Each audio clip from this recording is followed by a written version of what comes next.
Hi, thank you for joining me for this video. I have been recording and sharing a few videos specifically about book clubs since I have relaunched my virtual book club. I wanted to share just a little bit about book clubs and what's so great about them. So in the first couple of videos, I talked about book clubs in general and the benefits to having them.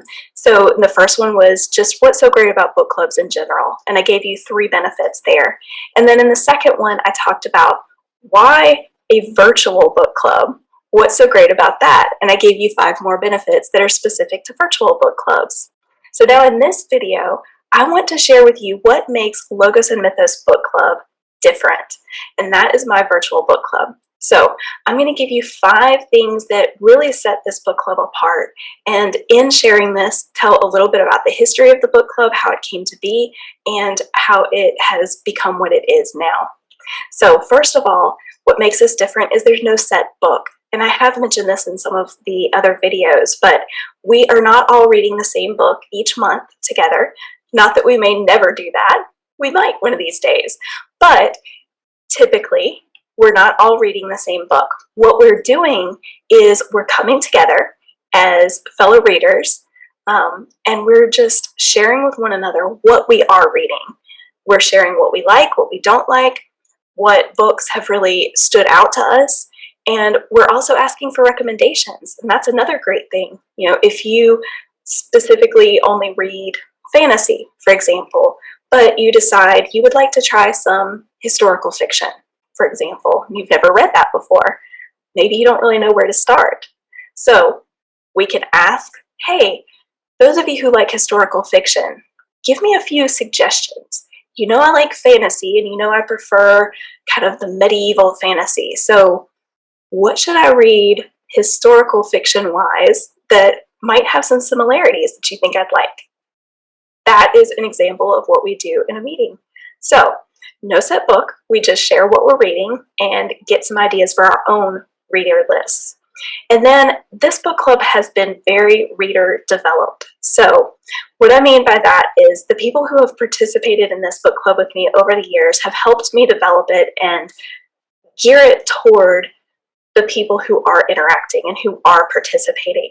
So what you see is in my book club, it's mostly women, not all, but it's mostly women around my age, most of them that have kids, or if not their own kids, maybe they have nieces and nephews or grandkids or something like that. So a lot of times we've had interesting questions in looking for recommendations of books for kids, which is a lot of fun to talk about. So that's kind of steered some of the club meetings or some of the discussions on occasion, especially around holidays. You know, people are looking for books to buy for the kids in their life, and they don't really know where to start. So that's one of the ways that the participants have kind of shaped and formed the way this book club comes together. It also tends to be where we only discuss clean reads. So pretty much across the board, everyone who has participated, they prefer books that are, you know, just good, clean reads that don't necessarily have some of the things that might make you blush or might make you want to hide the title if you're reading on a plane. So that's something else that we all kind of have had in common and has geared the way that we discuss books and the books that we discuss. So, and I've loved the way that this has come together. I've loved the way that the participants have really driven how this book club continues and how we have it, what we discuss, the books that we discuss, all of those things. And so in the future, I mean, I would love to see maybe more men join, or to even have branches of this original book club. So maybe we have a little branch of couples who like to read together. How fun would that be? Maybe even something specifically geared toward teens or kids. You know, those are things to consider in the future, and that I think other participants, future participants, will help shape those aspects just like the ones have shaped the way it is now. So that's the second way that Logos and Mythos Book Club is different. The third is that it's virtual, like I said, which means that you can join in from wherever you are. I record the meetings, and so that way if you happen to miss, you can catch back up, you can find out what everybody shared, you don't have to miss anything, and it just makes for an opportunity for anyone to join from wherever they are and participate in the fun. And then fourth, the way that this book club is different is it's always evolving.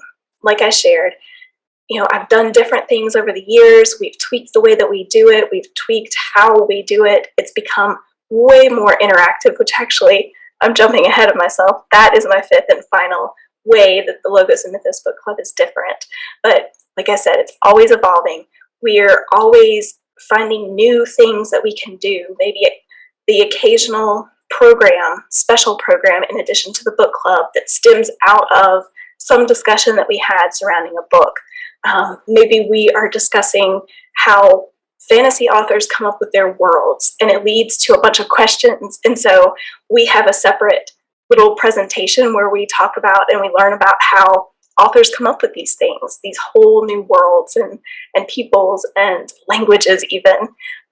So things like that. This is how this can always be an evolving book club, changing over the years and meeting the needs of the participants and desires of the participants. And then, like I said, the fifth one is Logos and Mythos Book Club is interactive.